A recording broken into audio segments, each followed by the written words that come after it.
Jumpa lagi sobat, melanjutkan kisah Jejak di Balik Kabut karya Esa Mintarja untuk Anda semuanya. Selamat menikmati, salam sejahtera dan bahagia untuk Anda sekeluarga. Salam budaya.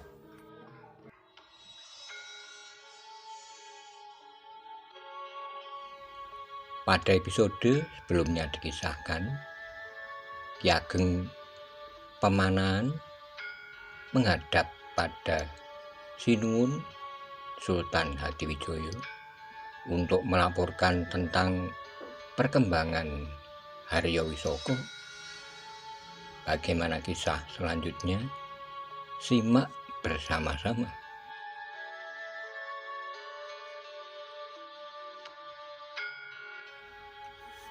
Tidak, berkata Kanjeng Sultan Pajang, dalam keadaan seperti ini, aku tidak akan memecah belah kekuatan Pajang.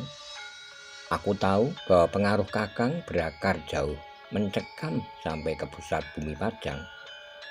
Sehingga jika aku mencoba mencabutnya, maka akar yang berpegang erat itu akan membongkar seluruh bangunan negeri ini. Bukan bangunan dalam wujud kewadagan, tetapi Pajang akan menjadi rapuh dan hancur di bagian dalam tubuhnya. Hamba sama sekali sudah tidak berarti lagi, Sinuwun. Dengar, Kakang Pemanahan, aku perintahkan Kakang memburu Haryo Wisoko sampai kemanapun. Ki Gede menarik napas panjang, katanya. Hamba akan menjalankan perintah Sinuwun. Hamba tidak akan ingkar akan beban tugas ini. Hamba mohon restu.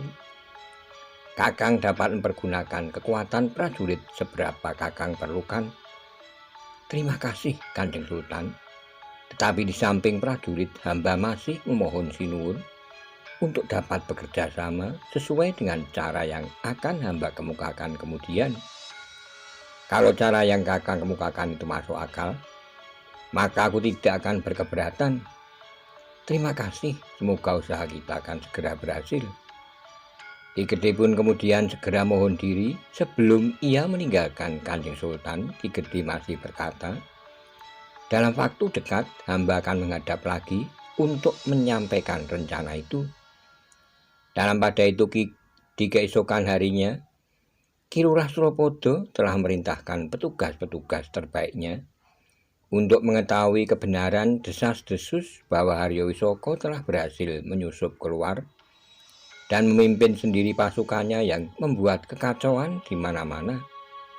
Pasukan yang dipimpin langsung oleh Haryo Wisoko itu datang dan pergi seperti pasukan hantu maut yang garang dan bengis. Sambil menanti berita dari para petugas sandi, maka Ki Gede telah menyiapkan pasukannya pula. Ki Gede tidak mempergunakan pasukan-pasukan yang telah ada, tetapi Ki Gede telah membentuk pasukan yang baru yang terdiri dari prajurit-prajurit pilihan. Aku sendiri akan memimpin pasukan itu untuk memburu Haryo Wisoko, berkata Ki Gede. Dalam pada itu, Ki Gede Pemanahan telah mengadakan latihan-latihan khusus bagi pasukannya yang jumlahnya tidak lebih dari 3 kelompok, yang masing-masing terdiri dari 25 orang. Tetapi kemampuan 3 kelompok prajurit itu benar-benar meyakinkan. Prajurit-prajurit itu disiapkan untuk menghadapi pasukan Haryo Wisoko yang garang, yang bagaikan pasukan hantu yang haus darah. Pasukan ini harus lebih baik dari pasukan yang terdiri dari hantu-hantu. Kalian harus dapat hadir dan menghilang dalam waktu yang cepat. Kalian harus dapat menyerang tanpa diketahui dari mana datangnya. Tetapi jika lawan yang kalian hadapi terlalu kuat, maka kalian harus dapat menghilang tanpa diketahui kemana perginya. Pada dasarnya, para prajurit yang disusun dalam pasukan khusus itu memang prajurit pilihan, sehingga dalam waktu dekat Ki Gede dapat menempannya menjadi prajurit-prajurit Linwe. Ki Gede sendiri turun untuk memberikan latihan-latihan kepada mereka, memanjat tebing, meluncur dan berayun dengan tali, meloncati dinding-dinding yang tinggi, memanjat pepohonan, menyamarkan diri pada alam di sekitarnya, melekat pada dahan pepohonan, berdiri di celah-celah tebing berbatu padas, berendam dalam lumpur, dan bahkan berdiri di tempat terbuka dengan dedaunan yang dilekatkan pada tubuh mereka. Para prajurit itu juga dilatih mempergunakan pelepah kelapa untuk melintasi jarak yang agak jauh. Bagaimana mereka naik dan membuat keseimbangan yang mapan, serta bagaimana mereka harus mengemudikan pelepah kelapa itu. Dalam waktu dekat, pasukan kecil itu benar-benar menjadi pasukan yang pilih tanding. Mereka mampu mempergunakan segala macam benda sebagai senjata, sepotong kayu, batu, pasir, dan bahkan lidi yang sangat berbahaya jika menusuk mata. Para senopati dan panglima perang di Pajang yang sempat menyaksikan latihan-latihan mereka menjadi berdebar-debar. Ternyata dalam usianya yang semakin tua, Ki Gede masih saja prajurit yang jarang dicari duanya. Rambutnya yang sudah beruban itu kadang-kadang terjurai saja jika ikat kepalanya sengaja dilepasnya. Karena ikat kepalanya dapat menjadi senjata dan perisai yang Ki Gede benar-benar seorang yang tidak ada duanya di Pajang, desis seorang senopati yang masih terhitung muda. Kemarahannya kepada Arya Wisoko serta perasaan kecewanya terhadap para prajurit dan petugas sandi, sehingga Arya Wisoko berhasil menyusup keluar kota, membuat jantung Ki Gede bagaikan terbakar. Tetapi sebenarnya ilmu Ki Gede jauh lebih dalam dari yang ditampakkannya. Dalam latihan-latihan yang berat itu, jika kita sudah mengagumi latihan-latihan para prajurit yang dipimpinnya, maka apa yang dapat kita katakan tentang Ki Gede sendiri? Ki Gede memiliki ilmu kebal, tameng wojo seperti Kanjeng Sultan Trenggono di Demak. Ki Gede juga memiliki ilmu bojro geni, gundolo sosro, dan bahkan yang banyak disebut-sebut orang. Tetapi aku belum pernah menyaksikannya sendiri. Ki Gede mempunyai aji panglimunan. Ya, hanya Kanjeng Sultan Hadiwijoyo sajalah yang dapat mengimbangi ilmunya. Masih ada orang yang disegani oleh Ki Gede Pemanahan, Ki Penjawi. Bukan, siapa? Ki Juru Martani. Kawannya itu mengangguk-angguk katanya, ya Ki Juru Martani. Tapi Ki Juru lebih banyak berada di padepokannya. Ia tidak mengabdikan diri langsung kepada Kanjeng Sultan di Pajang. Yang akan memiliki kemampuan seperti Ki Gede adalah putranya, Raden Sutawijoyo. Pada usianya yang masih terhitung muda, ia sudah menunjukkan kelebihannya. Seperti Pangeran Benowo yang memiliki kelebihan sebagaimana ayahandanya. Para senopati itu pun mengangguk-angguk. Mereka sangat mengagumi apa yang dapat dilakukan oleh Ki Gede Pemanahan. Mereka pun ternyata juga mengagumi Raden Sutawijoyo dan Pangeran Benowo. Kanjeng Sultan Hadiwijoyo mengurungkan niatnya untuk manggil dan bertanya kepada Ki Gede Pemanahan, kenapa ia masih belum mulai memasuki padang perburuan. Ketika ia mendapat laporan bahwa Ki Gede Pemanahan sendiri telah turun ke lapangan untuk memberikan latihan-latihan kepada para prajurit yang akan menjalankan tugas khusus. Namun akhirnya yang ditunggu oleh Ki Gede Pemanahan itu pun datang. Dua orang petugas sandi melaporkan bahwa pasukan yang membangkitkan kekerasan di luar kota Pajang adalah pasukan yang dipimpin langsung oleh Arya Wisoko. Apakah para petugas sandi itu berhasil melihat sendiri Arya Wisoko? Belum Ki Gede, berkata Ki Lurah Suropodo.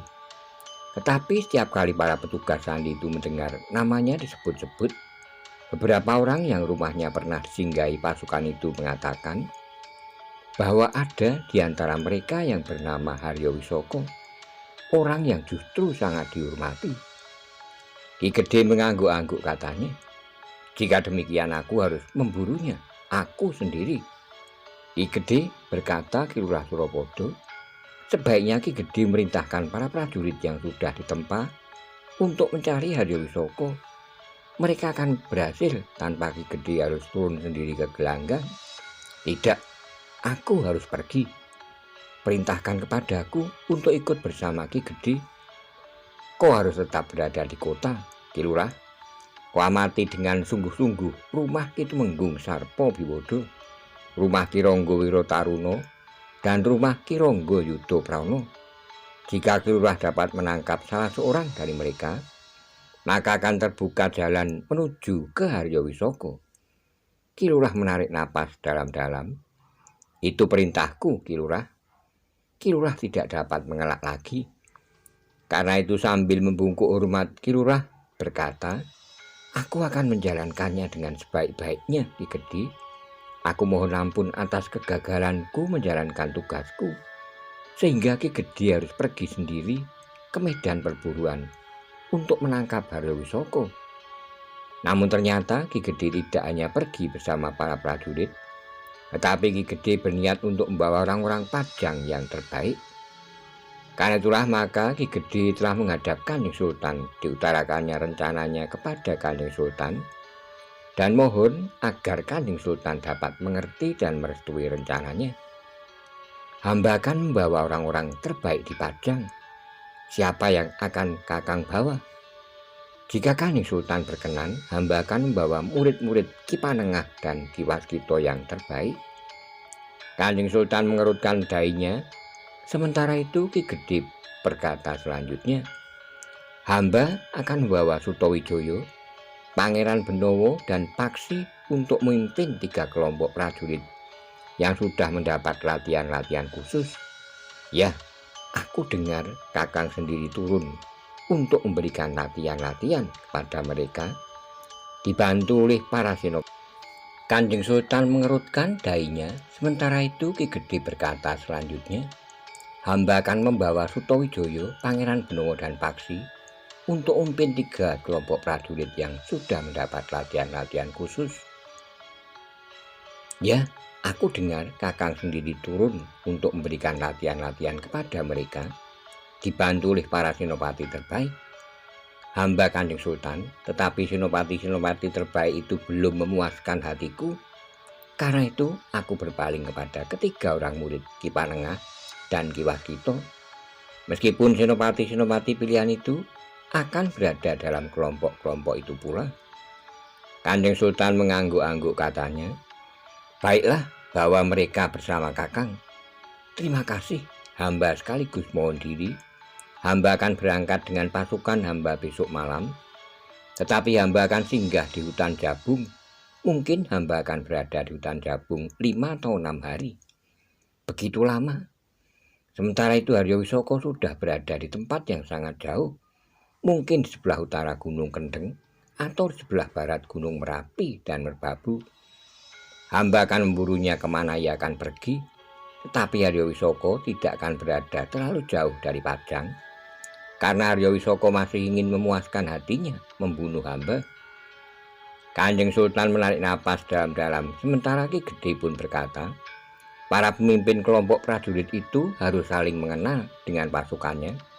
Karena itu, maka para prajurit itu masih perlu menunjukkan kemampuannya kepada mereka yang akan memimpin kelompok mereka. Selebihnya, para prajurit pun harus yakin akan kelebihan para pemimpinnya. Aku mengerti, Kakang. Sejenak kemudian, maka Ki Gede pun segera mohon diri. Besok malam hamba akan berangkat. Aku akan berdoa bagi pasukan yang akan pergi itu, Kakang. Terima kasih, Kanjeng Sultan. Demikianlah maka Ki Gede Pemanan meninggalkan Kanjeng Sultan Hadiwijoyo yang termangu-mangu. Kanjeng Sultan Hadiwijoyo tidak dapat mencegah anak laki-lakinya untuk pergi melakukan kewajibannya sebagai seorang prajurit. Jika ia melarang anaknya pergi, maka Ki Gede akan menjadi kecewa. Pangeran Benowo sendiri tentu akan menyesalinya. Karena itu maka ia harus merelakan anaknya ikut dalam tugas yang berat itu. Tapi Kanjeng Sultan percaya akan kelebihan Pangeran Benowo, apalagi ia akan berada di antara kelompok prajurit yang pilih tanding. Meskipun jumlahnya kecil, tetapi bobot kemampuannya sangat membanggakannya. Dalam pada itu Ki Gede pun segera mengadakan persiapan-persiapan seperlunya. Prajurit yang akan dibawanya pun Telah dipersiapkan pula hanya 3 kelompok yang masing-masing terdiri dari 25 orang, ditambah dengan seorang pemimpin kelompok yang akan diambilnya di hutan Jabung. Sementara pasukan itu bersiap, maka Ki Gede telah memerintahkan 2 orang prajurit pergi ke hutan Jabung, memberitahukan bahwa Ki Gede dan pasukannya akan datang sebelum pasukan itu berangkat memburu Haryo Wisoko. Ki Panengah, Ki Waskito, dan para cantrik dari padepokan itu pun telah mempersiapkan sebuah penyambutan. Mereka telah menyediakan tempat untuk bermalam saat berita tentang keberangkatan Ki Gede Pemanan pun segera tersebar. Setiap prajurit Pajang mendengar berita itu. Bahkan semua orang yang menaruh perhatian terhadap hilangnya Haryo Wisoko dari bilik tahanan di istana menanggapi berita keberangkatan Ki Gede itu dengan dada yang berdebar-debar. Pada saat yang ditentukan, maka 3 kelompok prajurit Pajang telah meninggalkan pintu gerbang kota, dipimpin langsung oleh Ki Gede Pemanan.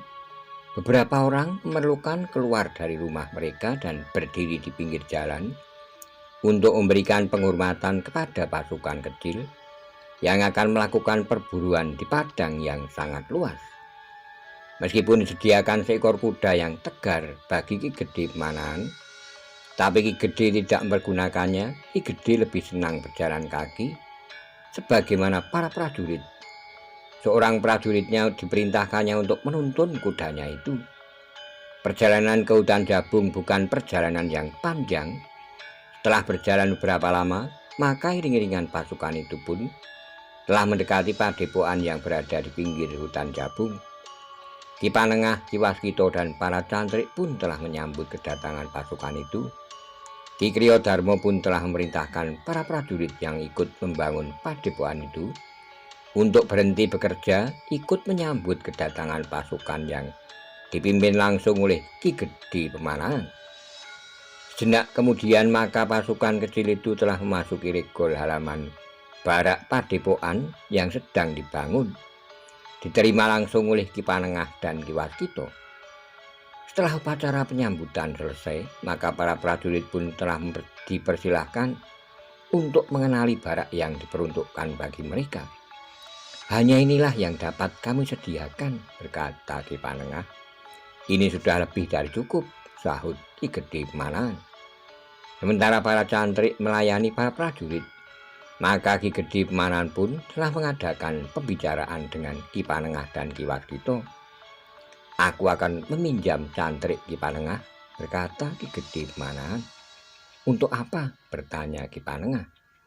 Ki Gede pun kemudian membeberkan rencananya untuk memburu Haryo Wisoko yang berkeliaran di luar kota Pajang. Hanya Haryo Wisoko itu seakan-akan sengaja mengejek para prajurit Pajang bahwa mereka tidak dapat mencegahnya berbuat kerusuhan dan keresahan menakut-nakuti rakyat Pajang. Atas persetujuan Kanjeng Sultan, aku meminjam Sutowijoyo, Pangeran Benowo, dan Paksi. Ki Panengah dan Ki Waskito hanya dapat mengangguk-angguk. Jika Kanjeng Sultan sudah mengizinkan, maka mereka tidak akan dapat mencegahnya. Baiklah, aku panggil mereka, berkata Ki Panengah. Sejenak kemudian maka Raden Sutowijoyo, Pangeran Benowo, dan Paksi telah menghadap Ki Gede Pemanan. Dengan singkat Ki Gede menyampaikan maksudnya untuk membawa ketiga orang cantrik itu menyertai perjalanan perburuannya. Tentu aku bersedia, Paman, Pangeran Benowo lah yang menjawab pertama-tama. Terima kasih, Pangeran, aku harap Sutowijoyo dan Paksi juga tidak berkeberatan. Tentu Ki Gede, sahut Paksi, aku bersiap untuk menjalankan perintah ini. Masihkah Ayah akan bertanya kepadaku? Berkata Raden Sutowijoyo. Ki Gede tertawa, katanya, jika menolak maka aku minta Ki Panengah menghukummu menyapu seluruh halaman padepokan ini setiap pagi dan sore sampai Pangeran Benowo dan Paksi kembali ke padepokan. Yang mendengar kata-kata Ki Gede pun tertawa. Demikianlah maka Ki Gede pun telah menetapkan bahwa Raden Sutawijaya, Pangeran Benowo dan Paksi untuk memimpin kelompok-kelompok prajurit itu. Sebenarnya lah seperti yang dikatakan oleh Ki Gede Pemanahan, para pemimpin kelompok itu harus mengetahui seberapa tinggi kemampuan pasukannya, bahkan kemampuan para prajurit itu seorang demi seorang. Karena itu, di hari berikutnya, Raden Sutawijaya, Pangeran Benowo dan Paksi mulai berusaha mengenali para prajurit dalam pasukannya. Sebenarnya lah Paksi merasa agak canggung untuk memimpin sekelompok prajurit. Bahkan ada perasaan rendah diri yang mengusik perasaannya. Ia merasa masih terlalu muda dan bahkan bukan apa-apa di lingkungan keprajuritan. Tiba-tiba ia harus memimpin sebuah kelompok prajurit pilihan sebanyak 25 orang. Bahkan di antara mereka terdapat prajurit-prajurit yang sangat disegani. Tetapi Ki Panengah dan Ki Waskita telah membesarkan hatinya. Hampir semalam suntuk keduanya memberikan pesan-pesan kepada Paksi untuk menjalankan tugasnya yang memang sangat. Paksi bukan maksudnya untuk menyombongkan diri, tetapi memimpin sekelompok prajurit. Kau tidak perlu terlalu rendah hati, mengalah atau ragu-ragu. Kau harus bertindak tegas. Jika perlu kau dapat menunjukkan kelebihanmu dari mereka agar kau dihargai. Yang penting bukan penghargaan itu sendiri, tetapi dengan demikian para prajurit itu merasa yakin bahwa kau pantas menjadi pemimpin mereka. Paksi mengangguk-angguk, ia mencoba memahami pesan-pesan kedua orang gurunya itu. Ia pun mengerti bahwa kepercayaan diri berbeda dengan sikap sombong. Ketiga orang yang diserai untuk memimpin kelompok-kelompok prajurit pun telah membawa kelompok masing-masing ke tempat yang berbeda. Di tempat yang cukup lapang itu, Paksi mulai mencoba mengenali para prajurit yang akan dipimpinnya. Semula Paksi mengajak kelompoknya untuk melakukan latihan dalam kebersamaan. Paksi merintahkan para prajuritnya untuk berdiri berurutan, berlari-lari kecil, memanaskan tubuh mereka di padang perdu di sebelah hutan jabung. Kemudian berlompatan dan bergulung di atas tanah. Namun kemudian Paksi merintahkan mereka untuk meloncat melenting dan berputar di udara. Tapi Paksi memang merasakan bahwa para prajurit itu tidak melakukannya sepenuh hati. Di wajah mereka nampak beberapa orang di antaranya menjadi kecewa melihat Paksi yang muda itu ditetapkan menjadi pemimpin mereka. Namun Paksi yang sudah mendapat pesan dari Ki Panengah dan Ki Waskita tidak segera terguncang hatinya. Ia pun kemudian merintahkan para prajurit itu berlari dalam lingkaran mengitarinya. Aku akan menyerang dengan tiba-tiba salah seorang di antara kalian yang berlari-lari dalam lingkaran. Yang mendapat serangan harus mengelak atau menangkis, atau memberikan perlindungan pada diri sendiri. Dua orang yang berada di depannya dan di belakangnya boleh bahkan wajib membantu melindungi kawannya yang mendapat serangan itu. Latihan itu mulai menarik bagi para prajurit, bukan karena latihan itu akan menunjukkan kecepatan dan ketetapan gerak naluriah mereka, tetapi justru para prajurit itu akan dapat menilai kemampuan anak muda yang akan menjadi pemimpin mereka. Beberapa saat kemudian, maka 25 orang prajurit itu berlari-lari dalam lingkaran, mengelilingi Paksi. Sejenak Paksi memandangi para prajurit yang berlari dalam lingkaran itu seorang demi seorang. Paksi mencoba untuk mengetahui tanggapan mereka masing-masing terhadap dirinya. Sejenak kemudian, maka Paksi pun mulai melompat menyerang. Mula-mula serangannya masih belum menggetarkan lingkaran yang mengitarinya. Dengan mudah para prajurit yang berlari itu menangkis atau mengelak. Bahkan mereka mulai meragukan apakah pemimpin mereka itu memang sudah pantasnya diserai sekelompok prajurit pilihan yang sudah mengalami tempaan langsung dari Ki Gede Pemanahan. Namun cara itu dilakukan oleh Paksi justru untuk menunjukkan pada para prajurit akan tataran kemampuannya jika pada langkah pertama para prajurit itu meyakininya. Maka untuk selanjutnya mereka tidak akan terlalu banyak membuat ulah. Mereka akan tunduk dan melakukan segala perintah yang akan diberikan kepada mereka. Serangan-serangan paksi pun menjadi semakin mendebarkan jantung para prajurit pilihan itu. Serangan paksi semakin lama menjadi semakin cepat. Bahkan kemudian para prajurit pilihan itu mulai bergetar hatinya. Mereka tidak mengira bahwa anak muda itu benar-benar memiliki kemampuan yang sangat tinggi. Meskipun demikian, masih ada juga prajurit yang meragukannya. Mereka merasa bahwa menghadapi anak muda itu, mereka masih dicekam oleh keseganan sehingga mereka masih belum bersungguh-sungguh. Apalagi sampai ke puncak kemampuan mereka. "Aku harus mematahkan serangan anak ini," berkata seorang prajurit dalam hatinya. Karena itu ia sengaja menarik perhatian paksi agar paksi menyerangnya selagi ia berada di lingkaran. Paksi melihat sikap prajurit itu, Paksi melihat bahwa prajurit itu sengaja menarik perhatiannya. Karena itu maka Paksi pun berniat untuk membuat prajurit itu meyakini kemampuan Paksi. Ketika prajurit itu berlari di hadapan Paksi, maka Paksi kemudian justru berlari ke arah yang sebaliknya. Tiba-tiba saja ketika ia berpapasan dengan prajurit yang memancing perhatiannya itu, telah terjadi benturan yang nampaknya tidak seberapa, tetapi ternyata prajurit itu terlempar beberapa langkah dan jatuh terbanting di tanah. Prajurit itu berusaha segera bangkit, tetapi ternyata punggungnya terasa sakit sekali. Prajurit itu berusaha segera bangkit, tetapi ternyata punggungnya terasa sakit sekali. Tapi Paksi telah berdiri selangkah di sebelahnya sambil membentak, "Bangkit dan kembali masuk ke dalam putaran." Betapa sakitnya, tapi prajurit itu berusaha menjalankan perintah. Ia pun segera bangkit sambil menyeringai. Ia berlari pula melingkari Paksi. Karena Paksi pun segera kembali ke dalam lingkaran. Para prajurit pun menjadi semakin yakin akan kelebihan Paksi. Mereka melihat anak muda itu bergerak sangat cepat, sedangkan kekuatannya sangat besar. Sesaat kemudian, maka terdengar Paksi pun memberikan perintah, "Aku akan keluar dari lingkaran yang berputar ini, usahakan untuk mencegahku." Para prajurit pun bersiap di dalam putaran itu.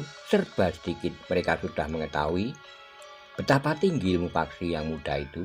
Karena itu, para prajurit pun benar-benar siap untuk mengerahkan kemampuan mereka. Namun tiba-tiba saja Paksi sudah berada di luar lingkaran. Dua orang prajurit terpental beberapa langkah dan jatuh berguling. Paksi melakukannya tidak hanya sekali, tapi untuk meyakinkan para prajurit itu, ia melakukannya 3 kali. Ternyata Paksi berhasil. Apa yang telah ditunjukkannya itu membuat para prajurit pilihan itu yakin bahwa Paksi memang seorang yang pilih tanding. Dengan demikian maka para prajurit itu tidak lagi merasa diri mereka terlampau direndahkan, karena mereka harus ada di bawah pimpinan seorang yang mereka anggap masih sangat muda. Demikianlah maka pengenalan berikutnya berlangsung lebih mapan. Para prajurit pun benar-benar telah mengakui bahwa Paksi yang muda itu mempunyai ilmu yang lebih tinggi dari ilmu mereka.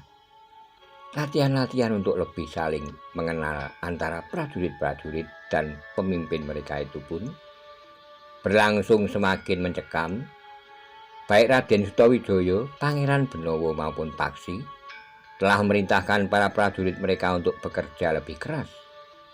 Tetapi ketiga orang yang dipercaya untuk memimpin pasukan khusus itu semakin menunjukkan kelebihan-kelebihan mereka.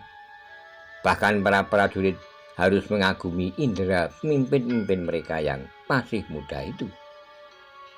Ketiga-tiganya mampu melihat sasaran yang tidak dapat dilihat oleh para prajurit.